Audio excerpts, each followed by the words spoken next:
எல்லாருக்குமே apple phone வாங்கணும்னு ஆசை இருக்கும். அது நிறுவனம் மிகப்பெரிய செல்வந்தர், உலகத்தின் பெயர்களையும் பட்டங்களையும் வாங்கி குவித்தவர்.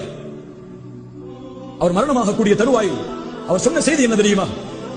நான் போட்டிருக்கக்கூடிய இந்த ஆப்பிள் வாட்ச் இதுவும் ஒரே மணியை தான் காட்டும். சைனாவில் தயாரிக்கப்பட்ட அந்த வாட்சும் ஒரே மணியை தான் காட்டும். அப்படியா இல்லையா? ஆப்பிள் வாட்ச் வாங்கினா அமெரிக்காவில் உள்ள டேட்டா காட்டும், இந்தியாவில் காட்டாதில்லை. எல்லாம் ஒரே நேரம் தான். நான் போட்டிருக்கக்கூடிய ஆடை இதுவும் என் உடல் அழகை மறைக்கும். மற்றவர்கள் எளிதாக அணியக்கூடிய அந்த ஆடை அதுவும் உடல் அழகை மறைக்கும். இவ்வளவு சொத்துக்களை சேர்த்தேன், இவ்வளவு புகழை சேர்த்தேன். இதுதான் வாழ்க்கை என்று இரவு பகல் மாறாமல் இந்த சமூகத்திற்கு எதையாவது புதிய சிந்தனைகளை கொடுக்க வேண்டும் என்று முயற்சித்து போராடினேன். ஆனால் இப்போதோ நான் நோய் படுக்கையில், நான் சம்பாதித்த நிறுவனமோ என் தொழிலாளிகளோ என் செல்வமோ இந்த நோய் படுக்கையில் என்னோடு இல்லை. இப்போது உணர்கிறேன் இதற்காக நான் வாழ வேண்டியதில்லை என்பதை. எல்லோரும் உணர்வார்கள். செல்வத்தை சம்பாதிப்பதற்காக தன்னுடைய வாழ்வை அர்ப்பணித்தவன் தன்னுடைய கண்ணுக்கு முன்னாலேயே செல்வத்தை அர்ப்பணிப்பதற்காக தன்னுடைய உறவுகள் போட்டியிடுவதை பார்க்கும் போது உணர்வான், இதற்காகவா நான் சம்பாதித்தேன் என்று.